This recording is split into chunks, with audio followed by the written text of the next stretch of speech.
But the guests were fascinating. The guests are what made the show. Yeah. You know, we had great people. Yeah, the episode, I don't remember anybody's name. I listened to, I think it was episode 2 you sent me. It had, the first half was an interview with a guy that is in some sort of socialist organization. And then the second half was somebody dealing with homeless issues in St. John. And I enjoyed it. I didn't... Well, the second part was, I had nothing to take issue with from my libertarian leanings. I've got no problem with, people trying to help out other people in the community, and that was kind of the angle on it. The first guy, the socialism part, I'm not so much into. But what's the capital? Why is the show called Capitalism Today? Was that because I created it with this idea that I rarely hear the economic system in which we live talked about or critiqued on radio or in media.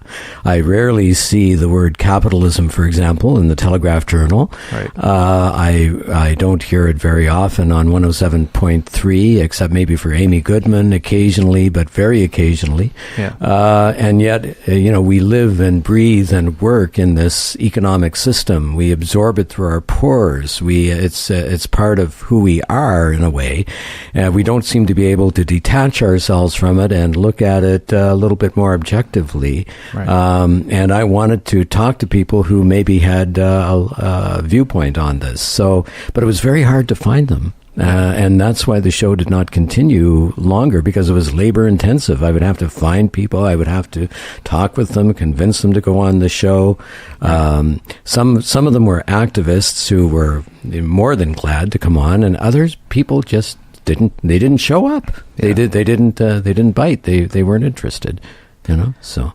Yeah, no, I did find it very interesting, and I thought that you, as the host and interviewer, you were pretty played your cards close to the chest. I guess you didn't do a lot of editorializing. You were mostly just there to facilitate your guest and to talk about what they're saying. You weren't really chiming in a whole lot, so I couldn't get a really good read on what your thoughts on the stuff were, because it was a very, journalistic, hands-off, just asking the questions and letting the story tell itself. I thought that was good. But what's your angle on it? If you were interviewing yourself on Capitalism Today, what would you be talking about? Well, I would first say, Chris, where does your interest come from? And I would say my interest comes from my union background. I was president of a local for the Union of Northern Workers, which was part of the Public Service Alliance of Canada,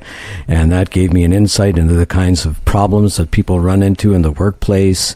I recognized the need for a union and how a union can make a difference, and then it also came from my sociology background. I studied sociology. A lot of people, have maybe taken a sociology course or two, but that's the extent of it. I got degrees in sociology, and then I went into social work at one point. And even when I studied theology as well, and even when I studied theology, I came across this strain of radical theology, liberation theology. So in each discipline that I've been in, there has been this undercurrent of kind of radical academic activity. So that also informed me. And then lately, there's a fellow by the name of Richard Wolff on YouTube, and he is fabulous. I listen to his lectures quite often. Mm-hmm. He's a Harvard... The name sounds familiar. Richard Wolff. He's the leading socialist economist in the United States, and he has all kinds of programs. And he's talking about workplace co-ops quite a bit. Turning the workplace or changing the workplace into workplace co-ops. We don't have democracy in the workplace, in case you haven't noticed. Right. We have democracy in terms of electoral politics, but when you go to work every day, where you spend a lot of time probably, there is not a lot of democracy. And in a non-unionized workplace, there's very little. And even in a unionized workplace, those that has the gold makes the rules, the golden rules, or rule. So, anyways, so that would be my first question, and that would be my answer. Yeah. I thought the name Richard Wolff sounded familiar. I haven't gotten all the way through it, but I actually just started watching on YouTube a capitalism versus socialism debate at the Soho Forum, and Richard Wolff is on the socialist side, and he's debating what's his name, Gene Epstein. So yeah, and that was very interesting. So far, I've only had the chance to hear. I heard Richard Wolff's opening 17-minute chunk, and then the next part. The way that have you ever seen any of those Soho Forum? No, I would love to see it. I haven't seen it. Yeah, it is. There is probably a slant to it because I think it is a very libertarian and capitalist friendly environment, but. I really like. I don't know if this is a standard thing for debates, but I enjoy kind of the format of it, where they have a resolution, which most debates have. Where I think this one, it was something along the lines of socialism is a more effective way of organizing society to increase freedom and something like that. Mm-hmm, so. Mm-hmm. Richard Wolff was in the affirmative, and Gene Epstein was arguing that capitalism is a better system to create that freedom. And so I think the times vary for different things. What they do before the debate starts, they poll the audience to see, are you for or against the resolution? And then after the debates, they poll the audience again to see what their current thought is, and the winner is whoever changed the most minds. So it's actually a bit of a disadvantage if you're preaching to the choir a bit. If everybody already agrees with you, then that's fewer people that you can kind of turn around. So they do opening remarks, and then they each have a 5-minute rebuttal period, and then at the end they take some audience questions, and then they poll everybody at the end. And I think it's really interesting. But I can't comment on how it went because I haven't seen the whole thing. So as far as would you call yourself, would you be on the socialist side? I am definitely on the socialist side of the continuum. Yes, sure. I would say so. As a matter of fact, I belong to a revolutionary socialist organization that has 75 members across the country. We do cross-country telephone calls every month and talk about what's going on politically in our area, and they have conferences, educational conferences, and they engage in a lot of demonstrations and protests.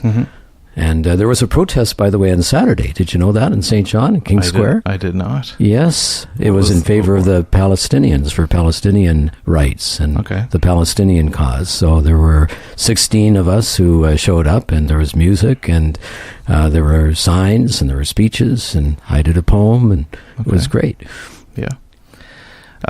Okay. Yeah. What is there a particular event recently that sparked that off, or it's been an ongoing? There has been more aggression on the part of Israel toward Palestine, and I think that and also it was the International Day of Solidarity for Palestinian people and their rights, as declared by the UN. So it was that particular day that we were, I guess, marking or commemorating. Yeah.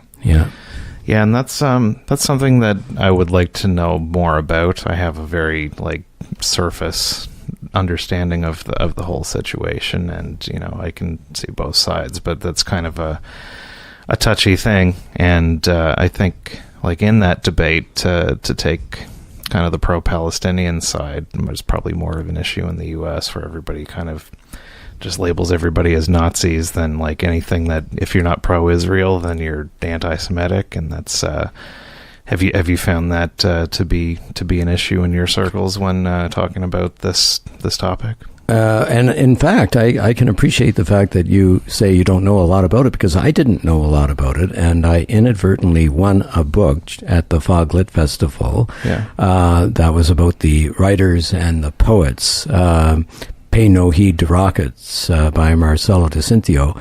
And he talked about the political struggles of the Palestinians, and it was obvious that he was on their side. But that introduced me to the issue. And then this organization that I belong to is also raising this as an issue. The organization is going beyond just talk about socialism versus capitalism to talk about U.S. imperialism and to talk about other conflicts in the world where there's a kind of an apartheid happening, like there was in South Africa. So they call the situation Israeli apartheid. So I've been learning a lot more about it, and actually organized my own protest last May, but only about 8 people showed up altogether, which is kind of a small group for a protest. But this time there were 16. So yeah, which was great. But it's my own awareness of it is increasing. Of course, what I want is peace, as most of us do, and a just peace, though, if possible. Yeah. So they're talking now about a possible dialogue between Palestinians in St. John and the Jewish community, and we'll see if anything happens with that. Yeah. That's good. Yeah, like part of me like understands that the Jewish people have obviously gone through a lot of hardships over history, and they want a place to call their own. But I could also see it from the Palestinian side, where a group of people, as far as like, again, I may let me know if I'm off on this, but just decided that their religious text, this is where we're supposed to live, so we just move in and kind of take it over. And that's a tough argument to have, where it's, well, my holy book says that we should be here, and the other side's, well, yeah, but your holy book doesn't really have any authority over me. Mm-hmm. And I know how people would react if any group of people just showed up and decided, okay, we're taking over this part of St. John because our book says so. And we certainly wouldn't be happy about it. And I'm inclined to, as a anti-government type person, Israel's definitely the big kind of, seems like the big kind of military, and has a lot of say in the foreign policy of other countries and stuff like that. So they seem like more of the big and they have the backing of the U.S. as yeah. well, right? So yeah, and that's always something that I never quite understood why they've got such pull with the U.S. That seems to be something that like no politician will ever publicly say anything that isn't right in line with what Israel wants. That seems to be political suicide. Mm-hmm. It just seems like I don't understand how they have that much influence. And I don't understand that too, and I wish I could fill you in. I'm not an expert on the situation, but I, from what I've read, I formed an opinion, quite obviously. But at the same time, I want peace, and I think a dialogue between Palestinians and Jews in St. John would be a wonderful thing. Yeah, definitely, and that's definitely like my whole angle on my thing starts with the non-aggression principle, and I think that it's to initiate aggression and force on somebody is just a bad way to go about things. Mm-hmm. So if anybody can have a conversation and work something out, then that's definitely the way to go. So back to the, do you find it hard to? I like the more that I've gotten into like the socialism versus capital thing, I have a hard time having a conversation with people, because it's a lot of people don't know what those words mean.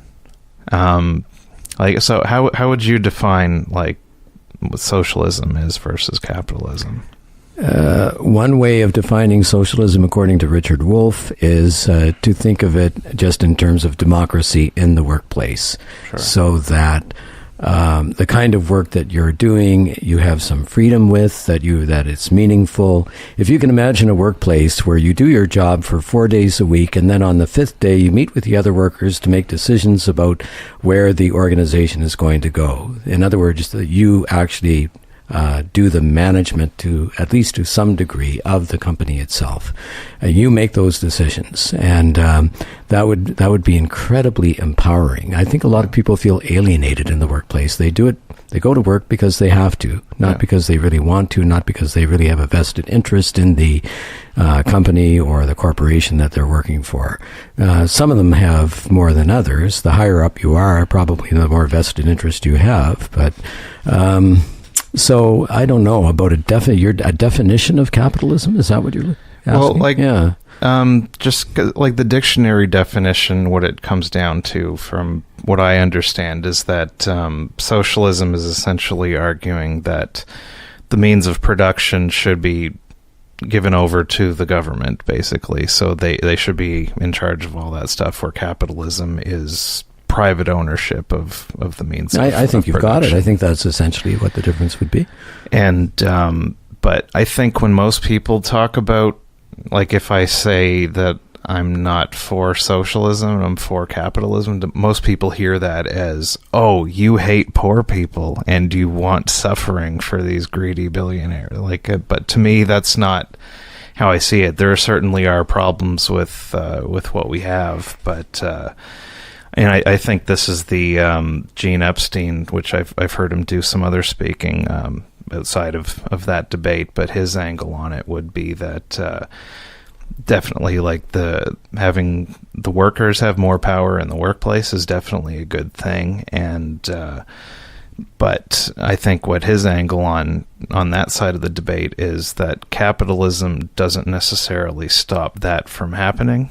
Like, I think most of the things that socialists want are also available within capitalism, a different version of capitalism than we have now. Like, what we have now is kind of the worst of both worlds, where he would call it crony capitalism or crapitalism, where it's not a true free market because there's so much meddling going on with the government and with all of the laws and regulations and stuff. The big greedy corporations and stuff that, people are afraid of, they've kind of got more power than the average person as far as what the policies are and things. Politicians aren't going to vote for things against the people that put them in office. So a lot of the policies that come out are favoring those people, and I really don't think that what we think of as the big, bad, greedy corporations, I don't think those would be able to sustain themselves in a true free market. So I think if competition was open and all of these big corporations didn't have the unfair advantages of having politicians in their pocket to steer policy and divert public resources towards things that help them out, then I think we could get our act together as a society more and keep a better eye on those companies that are doing bad things and just stop supporting them and go somewhere else instead. I think there are points of agreement that might be surprising between what socialists say and what libertarians are saying. There seems to be an agreement about the capitalism or crony capitalism aspect of things. One of the way that corporations are dominating our lives, and the way that I see the billionaire phenomenon as being a part of that as well. Billionaires have tremendous influence in terms of their money and their power, and I see that as being extremely problematic, and I see a lot of closed door kinds of things happening. But I think there are points of agreement between socialism and libertarianism. I think, there's definitely... Most people, on the whole, are for less human suffering. I guess the debate's just about how we get there, I guess. But the Gene Epstein's point is like something like a worker co-op. That's something that can exist voluntarily in a capitalist system. Like, there's nobody there to say, no, you need to have a boss running the factory and everybody else is submissive to that. Like, there's nothing stopping that from happening within capitalism. Actually, it is happening now. There's a great movement in that direction in the U.S. that Richard Wolff is in some ways at the forefront of, and it's wonderful to see. It's great. But the other side of that would be, in a full socialist system, the other way, if somebody wanted to voluntarily kind of exist in more of a capitalist thing where there is private ownership of the thing, and somebody wants to say, look, Chris, I don't want to make any decisions. I just want to show up to work and pay a paycheck. This is what, I'm willing to do for this many dollars an hour, for this many hours a week. Socialist system, that voluntary arrangement is illegal. And that's kind of what the scary part of it is from the other side.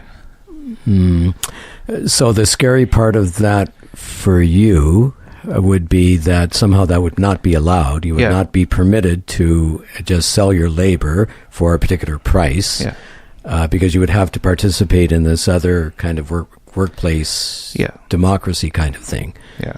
Okay. So what we know is that most economies are mixed economies, right? Yeah. And so in reality, as much as I hate to admit it, you probably, under any system, you would probably have some choice in that way. Sure. And you're right. If the system were purely socialistic, and there were, but even if you were in a purely socialistic system, I think if you wanted to open something like a barber shop, could you not do that?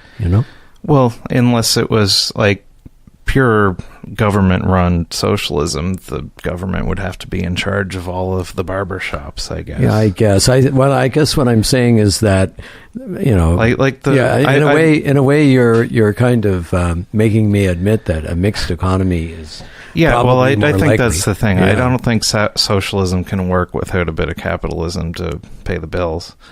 But I don't know why I didn't make this connection last week, because I spent a half hour talking about how big of a failure Cannabis NB was.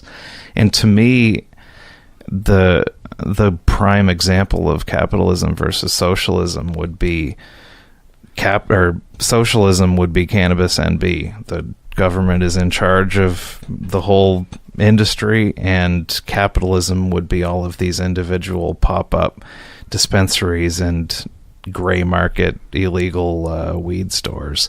And those are, somebody owns the business, they may choose to work it as a collective or whatever, but they're doing their own thing and they have to compete with each other, and they live or die based on whether they're giving their customers what they want. Cannabis NB is run by the government. They are not responding to what the customers want, and instead of doing a better job, they're shutting down the competition. And that's just a different version of the same bad version of capitalism that we've got. Well, that we're trying to avoid. You're right there too, John. That Cannabis NB obviously is not working, has not worked very well. As a matter of fact, it's been atrocious, and that has to be looked at for sure. But it's interesting how we often think that if something within the government is not working, then the solution is private enterprise. Are there not other solutions? And it's interesting from a libertarian perspective. It almost seems like the government is always at fault, but sometimes the government does good things. And I would look back to the New Deal of Roosevelt in the U.S.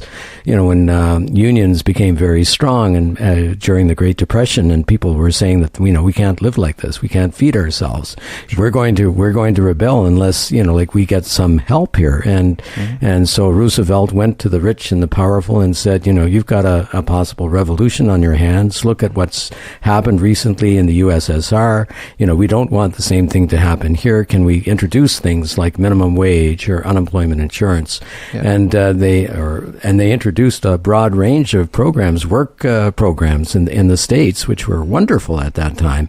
Government at that time was a very good thing under Roosevelt, and he had many terms. He had the most terms of any U.S. president. So I kind of think that government can be good or government can be bad. It's not all or nothing. Yeah, well, for me, the issue isn't so much that the government wants to do something. It's the coercive nature of it, where it's kind of, you have to do it because we say so, whether it's good or bad.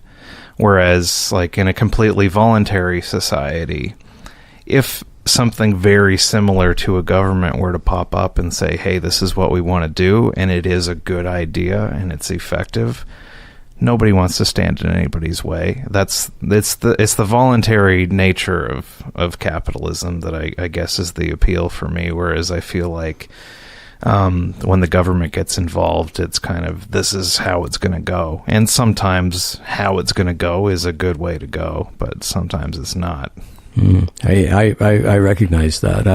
I do you think that there is a tendency on the part of libertarians, though, to see government as the devil, so to speak?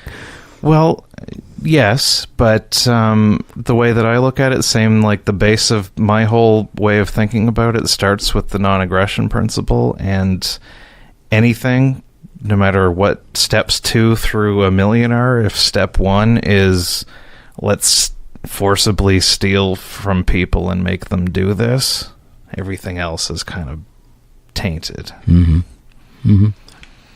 hear you. Yeah, you make some good points. All right, well, let's change gears. Let's play a song, and then we'll come back, and you can share some of your spoken word work with us. Yeah, sure. I'm gonna play "Hot Wired" by Brent Mason. Do you want to tell us why Brent Mason came to mind? Well, we have a spoken word open mic at O'Leary's every second Wednesday, and Brent actually was the person that I talked to at first who thought it was a good idea, and it's been going for 4 years now, which is wonderful. So I really appreciate his. I'm indebted to him for going along with us in this. And his music is fabulous. Like, he sounds like a modern day Dylan, like he has. He's been a staple around the St. John music scene for decades. He has, absolutely. Yeah. All right. Well, let's hear some Brent Mason, and then we'll be back. Hear some more from Chris Wanamaker on St. John Forward Radio.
instrumental track from Brent Mason. No offense to Brent's lovely voice. That wasn't an on-purpose pick. That was just the top one on Spotify. But Chris Wanamaker is here on the show.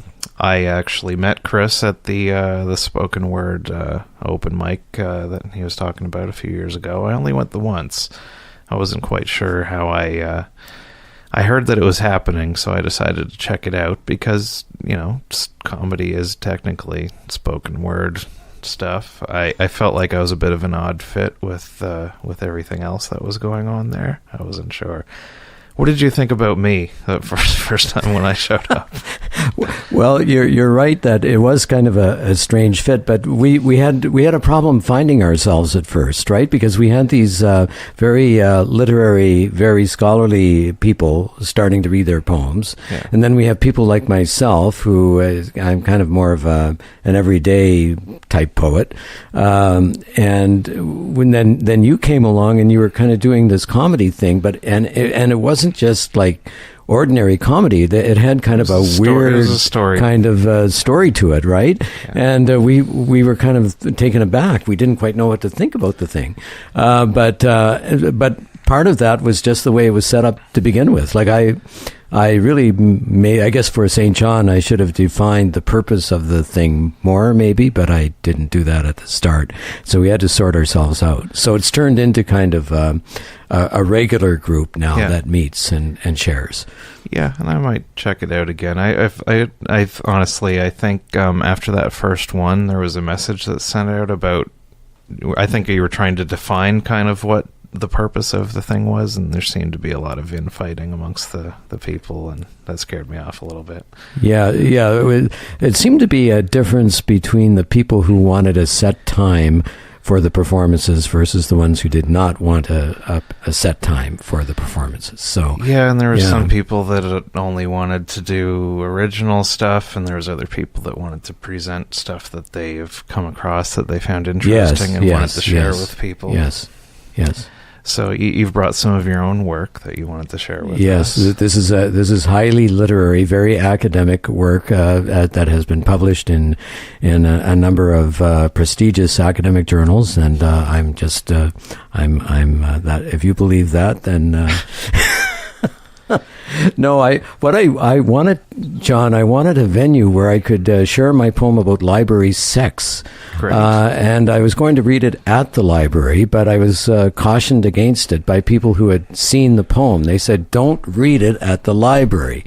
And then I read another poem at an open mic in Sussex, and people complained about that one because it had too much to do with sex. But I thought maybe I could bring this one on this program. Well, no poems barred. No poems barred. Okay, so this is called the Erotic St. John Free Public Library. You can have sex in the library as long as you do it in the washroom after hours when the security guard and all the librarians have gone home. Until then, you have to hide in the stacks and move furtively from one stack to another until the lights go out and they leave you alone with perhaps a prospect or two who has also been flitting or flirting furtively from stack to stack as if to search for a book, maybe a book on sex. If you do it in the washroom, you do not need to turn on the washroom lights, although you can if you wish. Once upon a time at the Institute for the Advanced Study of Sex, there was a librarian who would stay after the rest of the staff and the patrons had left to make herself available to those who wanted to do more research. She had the keys to the entire library. I once decided to form the Library Sex Club. I rented a room at the library, and at our founding meeting, we discussed the various ways to have library sex. Patrons took various positions on the topic. By the year 3030, the library will be the go-to place for sex in the reference room, on the circulation desk, in the newspaper room, on the stairs, in the elevator. You will just simply tap someone on the shoulder and ask them, and they will say something like, yes, yes, I thought you would never ask. At this point, the many patrons will gather around and cheer you on. Even the security guard will be interested. I'm not sure if I'm supposed to snap or clap. Have you had sex in the library, Chris? Many times, yes, absolutely. I do this, about once a week. I go down to the central library. I wait in the stacks until everybody is gone. Mm-hmm. And oftentimes there's one or two other people who are kind of doing the same thing. And, we kind of meet. All right. Well, yeah, we should everybody go down to the library and have sex with each other. Do you have any other pieces you wanted to share? Okay, well, I want to talk about the North End of St. John. I've been thinking a lot about the North End lately. I've decided to introduce a new cryptocurrency for the North End, and North Enders will no longer use Canadian dollars. From now on, they will use their own system of exchange. I shall print the currency myself. My name shall be on it and my picture. I'm calling the currency the Chris Coin. And I've also decided to create my own bank. It will be called Chris's Bank. And soon North Enders will have their own hedge fund called the North End Hedge Fund, which will accept Chris coins only and no other form of currency. And I will also reintroduce the old barter system. North Enders will love it.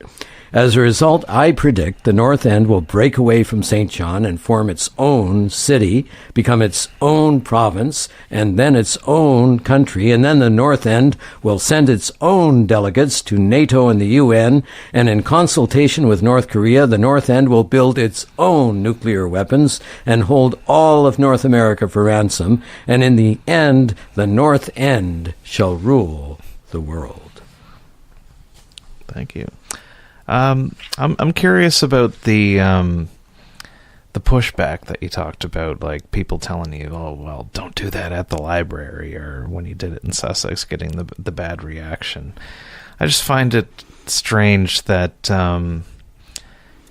somebody who is into like spoken word art and stuff should not be somebody that's into like censorship and uptight, I guess. I feel like artists should be open to whatever anybody wants to do. What do you think about that? I'm with you. I've been to actually your own performances, John, and the performances of those who perform with you. And at first, I was just maybe slightly surprised by what I was seeing and hearing, but I became accustomed to it. And in a way, I thought the freedom was fabulous. The freedom was great. But having said that, I really did apparently offend some people in the reading of some of my work, and I don't want to offend people, So, if people are offended by what I'm saying and doing, then, maybe I need to kind of back off and reconsider. I don't know. But doesn't everything need to be kind of bland to not offend anybody? Well, that's true. I mean, like, where is the middle ground, or is that even a fair way to put it? I mean, I think if you're a spoken word artist, you're pushing the envelope to some degree. You're creating some food for thought. You're kind of in some ways you're at the forefront of society, and you're getting people to look at things in a different way, right? So yeah, and like the way that I look at it, like I don't try to offend people. I certainly don't mind, because I think people over exaggerate how big of a deal it is to be offended. Like, really, I'm offended by stuff all of the time, but you just move on with your life. You don't need to make a big fuss about it and stop everybody else from enjoying it. Mm-hmm. But yeah, as far as not being offensive, like spoken word stuff like is even more of kind of a fringe art form than even stand-up comedy. So it's not like this is something that you're trying to create a big like network television show. No, you've got to worry about like offending the sponsors. It's a marginalized art form, right? And as a marginalized art form on the fringe, on the edge, on the margins of society. It does what it does, and if you're attracted to that, great. And if you're not, then turn off the channel and watch something else. I feel like you're not trying to win over just some casual random person that's coming across this. So anybody that's at one of those shows is already pretty deep in, and I just find it really strange that people get that upset about anybody's work, unless it was straight up like hate speech or something like that. But I don't know, just a little bit sexual. It just seems like a weird hill to die on. Do you have another short piece? Oh yeah, sure. Now, how are we doing for time, John? We are at about 9:56. We've got a few minutes left in the show. Okay, so this is called the zinkification of the Zitilla. What I was trying to do in this one is use Z words. I was zoned out a zombie. Someone zinked and zinged me with a zodiac zap. I was zingy. I had zigzag, zipped, and zoomed into a zeitgeist. My zen was zilch. My self-esteem was zero. I was a zygote in a zeppelin, unzipped, unzippered, and zombified. In zombieland, zizzed. I needed some zizzle, some zazzle, some razzle-dazzle. So a Zapatista Zen master descended from the clouds. Abracadabra, he said, and at once a zebra appeared, playing a xylophone, and then a Zitella in a zari with zills. I gazed at her and wondered what her zatch looked like, and then I zinkified her. Are you offended? No. Oh, you're not offended? Okay, good. I'm glad. No, I'm offended by constant advertisements being thrown in my face. That's mostly all. And I enjoy that. And is there anywhere that that people can see or read your work if they want some more? Is there a website, the only place is to come to the spoken word open mic at O'Leary's it's this Wednesday, and then there's a break for Christmas, so it's not after this Wednesday coming up. It won't be on for another month, but it will be on in the new year every second week. Okay. So yeah. So we talked a little bit. What can people expect if they wanted to come watch that, or even if they want to contribute? What kind of stuff happens there? We have regulars now who have been fairly committed to the process. We actually had David Carr, who actually had his own program on this radio station, and it was wonderful to have him. And he died a month ago. Oh, wow. And so now we're planning a tribute show for him, and we're actually going to review some of the ways that we're going to do that at this coming Wednesday. We have our favorite poems of his, and so we're going to share those poems with one another. We're also going to talk about how to do this particular show. It's being set up to be recorded on the following Monday, so this is a little bit different because of David Carr's death. He died of cancer, and we were sad to see him go. He was an integral part of our group. So there is a group that's we're left. There's about maybe 6 of us, and we're fairly regular, as I say. Spiro Lahanis usually reads a story and sings a song or two. There are other people who Anyway, there are other people who show up regularly, and they do their thing. People can sing, people can read stories, they can read poems, they can read rants. It's pretty open and free. Okay. All right, yeah, so check that out if it sounds interesting. I don't have much coming up for myself to promote. I had a big November, not a whole lot going on in December, other than No Jokes Bard's going to be at Taco Pico on the 21st. Doing a show in Fredericton. I think it's a private event though on Thursday, so I don't know much about it. But anyway, Chris Wanamaker, thank you for coming in. It was a pleasure. And that's another episode of St. John Forward Radio. Back next Monday. Good night.